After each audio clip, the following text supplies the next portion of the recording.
Support for Outdoor Nevada comes from Land Rover Las Vegas and Jaguar Land Rover Reno, proud to help introduce a new generation of adventurers to the diverse experiences that our state has to offer. Information at lrlv.com or jlrreno.com. Nevada, a landscape as diverse as it is epic, where wide open nature and wild adventure call to the curious and the brave alike.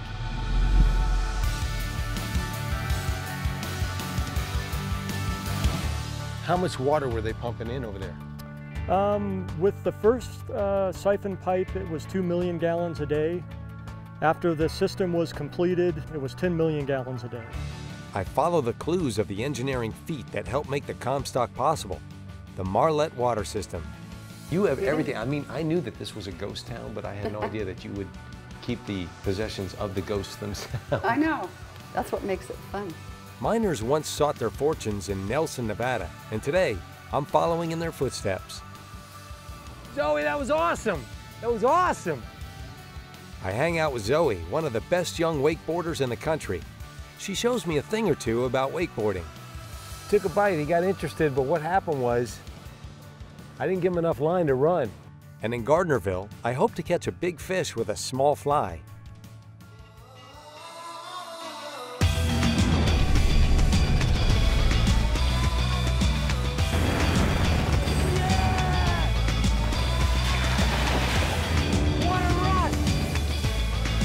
I'm John Burry. I have a passion for the outdoors. Today we're in the Valley of Fire. And I'm on a mission to show you the one-of-a-kind history, science, nature, and adventure you find when you step outside. This is Outdoor Nevada.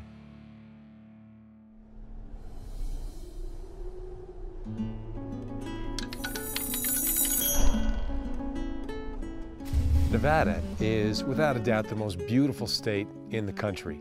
And it comes with a very rich history too. A history that includes the Marlette water system, an engineering feat unlike any other in our country's history. And it has left clues of a time gone by. Let's go exploring. My guide today is Jay Howard, the supervisor for the Lake Tahoe Nevada State Park. Hi there, John. Good to meet you. Good seeing you. How's everything? Everything's good. So, what I really want to know about is the water system. When did it get started? By who? Well, the Marlette Lake water system is how we know it today. When it was originally developed and created, it was known as the Virginia Gold Hill water system. And that company, the Virginia Gold Hill Water Company, was put together in order to supply that resource to the Comstock. They needed water for all of the steam engines, for the milling of all the valuable ore, and for the people to survive in a desert community over there in Virginia City. How did they pump that water all the way over the mountain into Virginia City? They built a diversion dam. They built 14 miles of box flumes one season. Then the next year, 1873, they built the first siphon pipe that carried water through Washoe Valley here. So they collected the water at Hobart Creek and carried it over to Virginia City in 1873. That was the first part of the water system. Jay, whose house is this? This is J.B. Overton's house. This house was built expressly for him. He was the first superintendent for the water system, and he oversaw all of the expansions over the years. The original water system reached 21 miles in length and could deliver over 2 million gallons per day from Hobart Creek to Virginia City. The Comstock's increasing water demand resulted in the addition of a second flume system in 1875, doubling its capacity. This is Marlette Lake. It was a body of water that was developed for the water company's second expansion. When there was another bonanza, another gold and silver strike down in Virginia City, each time that happened, they needed more and more water. This water was initially used for logging purposes to feed the V flumes that carried lumber.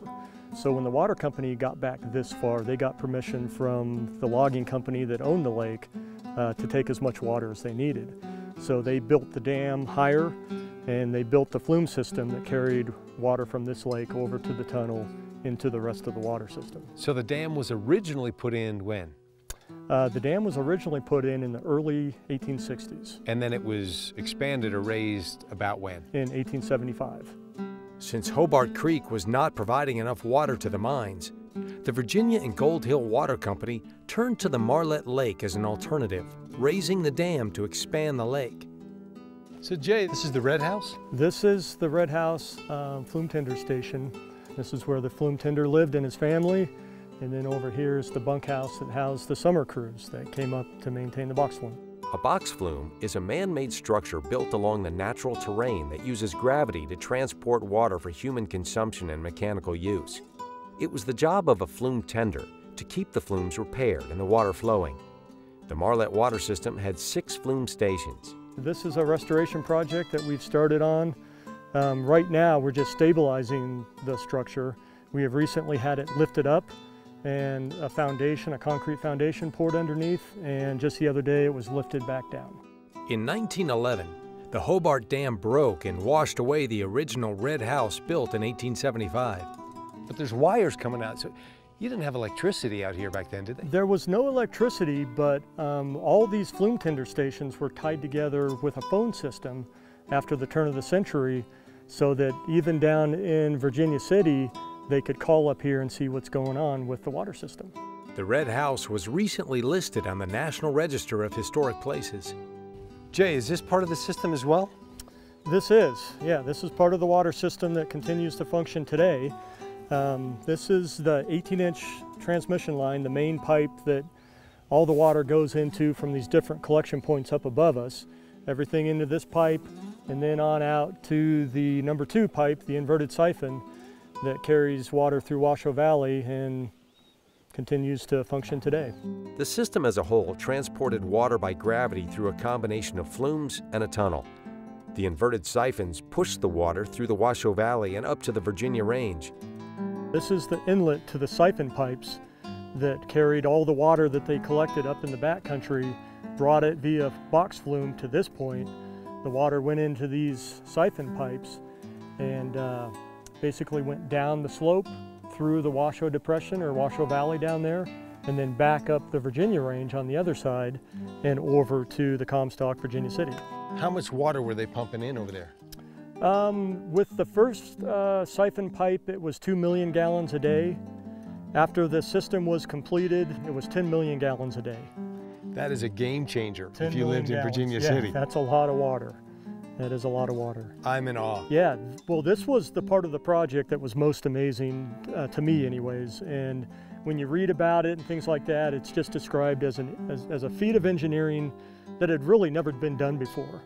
The new additions to the Marlette Water System fueled the Comstock up in the hills of Virginia City.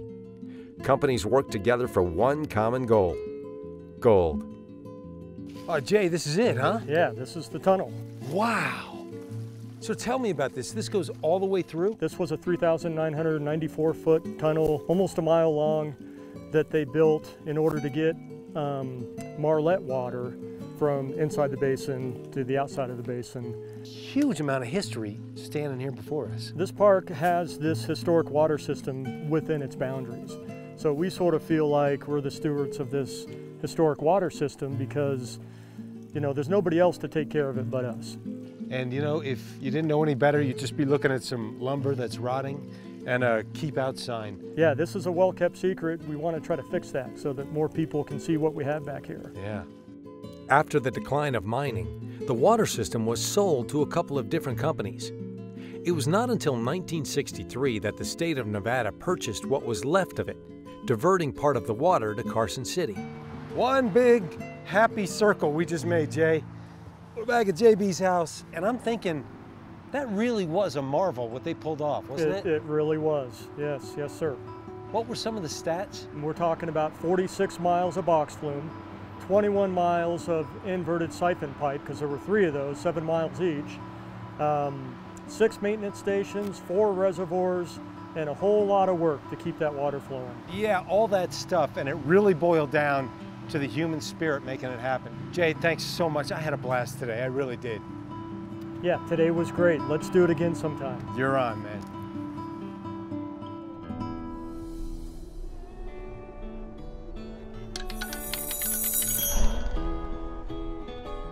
Today we're going through El Dorado Canyon, and we're coming up on a Nelson ghost town.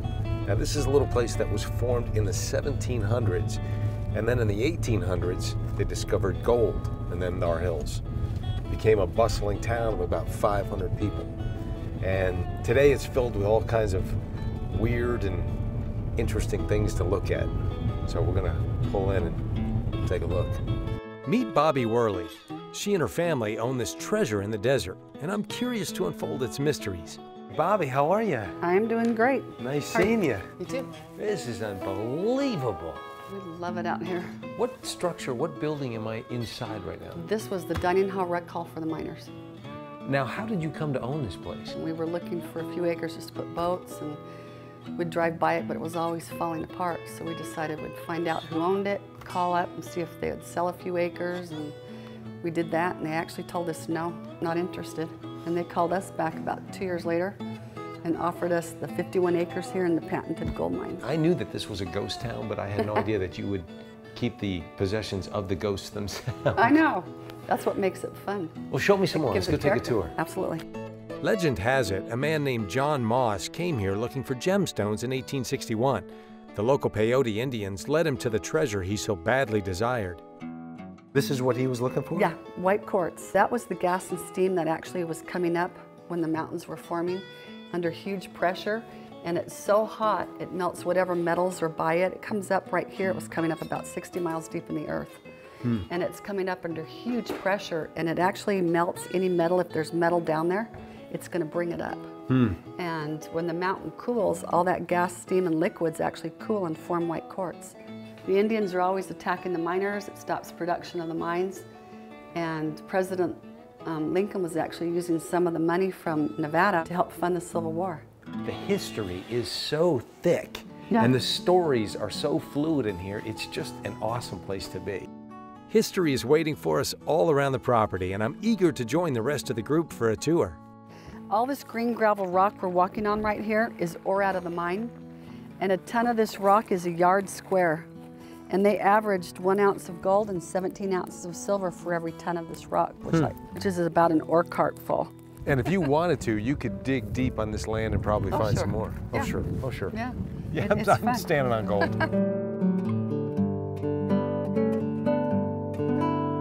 These are called tailings. This is the actual ore. They would crush it first in the stamp mill, go through the ball mill, and then they would take the metals out of it. And then when they were done, they needed somewhere to put it. It's like a thick soup when it's wet. So they just let it flow right down the canyon. And underneath this pile in here, there's actually people buried from 1890s. How many people are down there? I don't know. I have the records of one of the miners that was buried there. Well, now the whole idea of a ghost mining town is really I starting know. to take a little traction here. This is turning into something a little different. Cool, huh? Yeah, cool. The ore we see on the surface comes from over 3 miles of mining tunnels hidden 600 feet underground.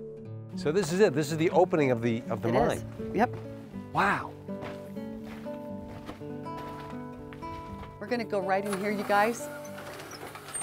We didn't know this entrance was here when we bought the place. This had been boarded up at the turn of the century, and the tailings, this crushed ore, just rotted some of the wood and it flowed inside. So we had to clean all those tailings out, pull up ore cart track, bring in electricity, and we've put a bridge in over a 100-foot drop. You've done a tremendous amount of work here.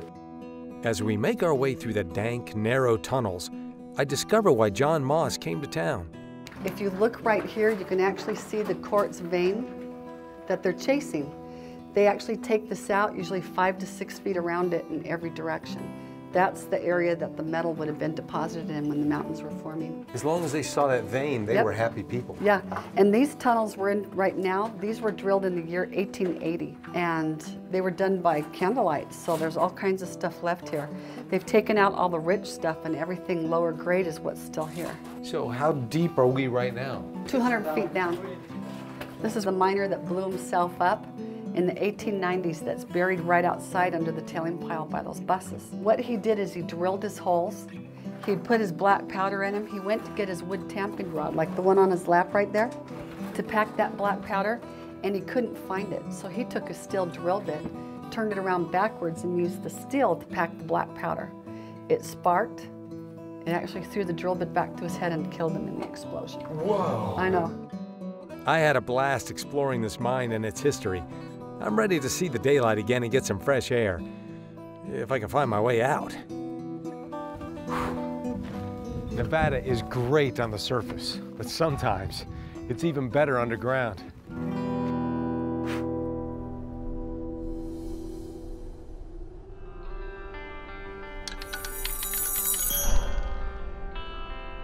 Today I'm at Lake Mojave on a beautiful windy day to meet with one of the best young wakeboarders in the country and try my hand at the sport.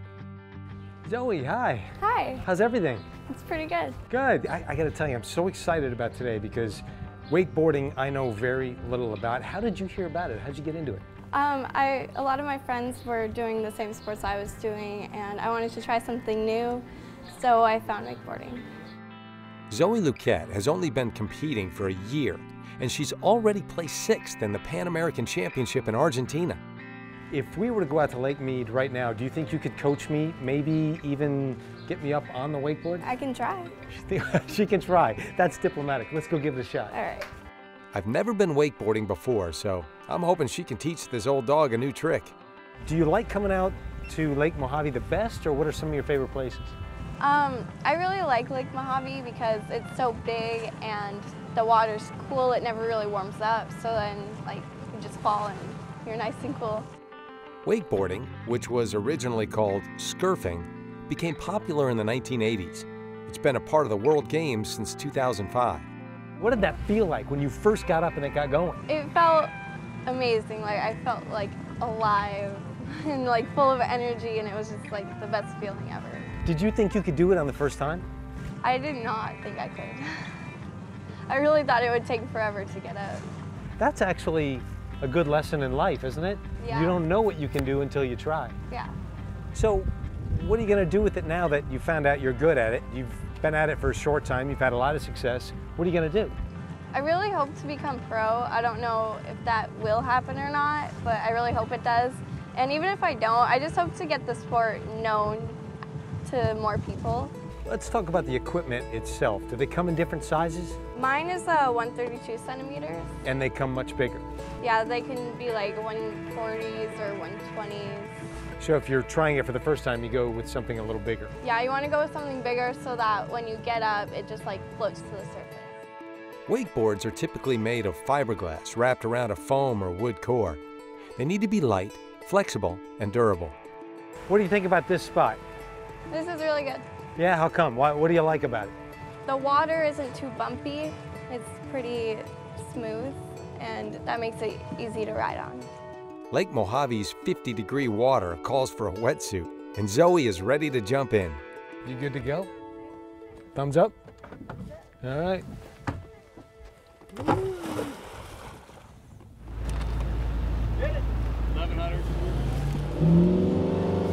She's up in a flash, and we're traveling between 18 to 25 miles per hour, which is the average speed for wakeboarding.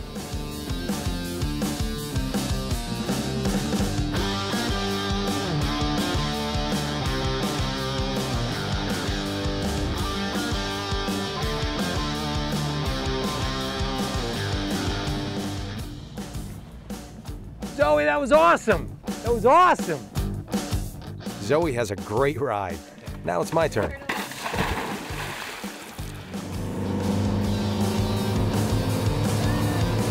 Don't stand up too soon.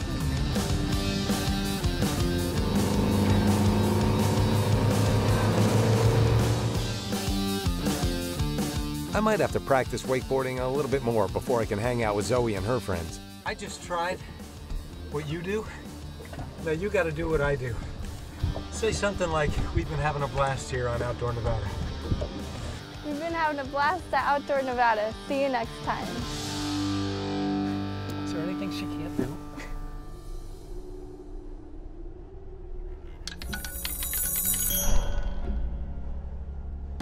Northern Nevada offers many types of fishing. My favorite? The catching type. Today I've come to the right place, the Angler's Edge Fly Fishing Shop. Don. Hey, Liz, how are you? good to see you. Good seeing you. Morning. How's everything? Good. I got to tell you, I'm excited about today. I'm not very good at fly fishing, but I'm excited to learn. And to come here to the Angler's Edge, this is a very special shop in Nevada. There's not many of these, right? There's not many of us left. We're one of the few dedicated fly shops left in the area. Don and Liz Wyrock have dedicated over 20 years to fly fishing in the area. Needless to say, they know all of the hot spots. We cover all the waters in the area from Pyramid Lake all the way down to the Owens River and Bishop. Now listen, before we get started, I know that the fly is a big deal. And Liz, will you show me a little something about that? Yeah, you've always got to pick the right fly to entice the fish. So we're gonna, out there at Banyans, we've got a great pattern that works really well. So we'll sit down and tie one up. Liz has everything you need to make any kind of fly imaginable. We know that 80% of most of all the bug life that trout or fish eat is underneath the water. So we go underneath the water a little bit more often than we go on top. Dry fly fishing is great. Those fish come up, grab the fly, and you set. But most of the food that they eat is underneath the water. So these are nymphs. And nymphs are just the young version of an adult dry fly. Are these all designed from bugs that the fish eat, maybe in this area? Yes, exactly. How long does it take to make one of these? For an average fly tire, probably 20 minutes. You're not average. No. How long does it take you? A bugger, it's about 56 seconds. 56 seconds. I don't know a lot, but I know that's not average. That's fast. Liz shows me how quickly she can make a woolly bugger, an artificial fly that's used beneath the water surface. So we've got a vise, and in the vise I've got a nice hook, and I've gone ahead and made it barbless. And this is actually a bugger pattern. It's called a woolly bugger. And I'm going to put on some marabou, which is actually the feathers from the underarm of a turkey. So I'm going to tie that down, nip that off, and we like to give a little bit of flash. So got some neat flash here. So what exactly is the flash for? Just to get their attention? Yeah, pretty much. And a lot of times what happens with some bugs and things like that, they'll actually develop a gas in their body. And as that gas breaks out, it actually makes an air bubble, and that air bubble shines. Now I'm going to put on a hackle, and the hackle is just from the back of a rooster, and that's going to pulsate in the water.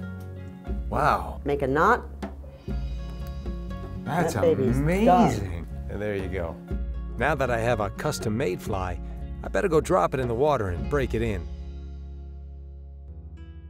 After a short drive, we arrive at Aspen Lake Ranch, a fisherman's paradise nurtured by Jim O'Banion. Jim, it's John. I'm Jim. How are you? John, Nice to see you. nice to see you. Come on in here. Come on in here.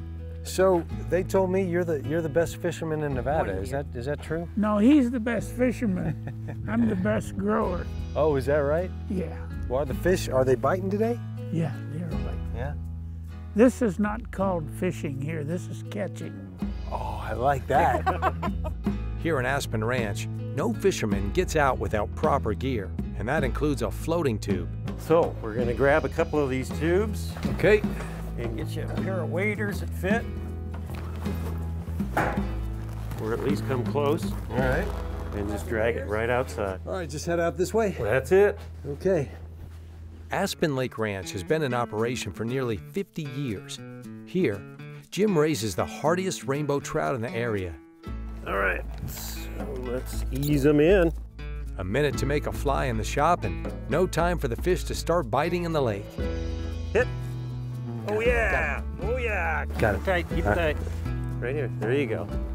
Get in back into that rod hand. There you go. Yes, sir. Yes, sir. Oh, popped off. Oh, were you kidding? Took a bite, he got interested, but what happened was, I didn't give him enough line to run. For me, the second try is the charm. There he is. Look at this. We're not going to stop this fish. Let him run a little. Oh my goodness. Yeah. Oh my gosh. These guys are persistent. I mean, they Oh, yeah. fight. They're very powerful fish. This is a two-man job. Oh, gotta get him by the head. There we go. Got him. We got him.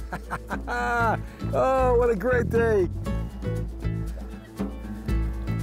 There he goes, 18 inches. Jim wasn't kidding when he said this is catching and not fishing. And pull him in. Pull him in. Beautiful. Got him. Oh. Nice. Whoa. There we go. There she is. Is that beautiful or what? Okay.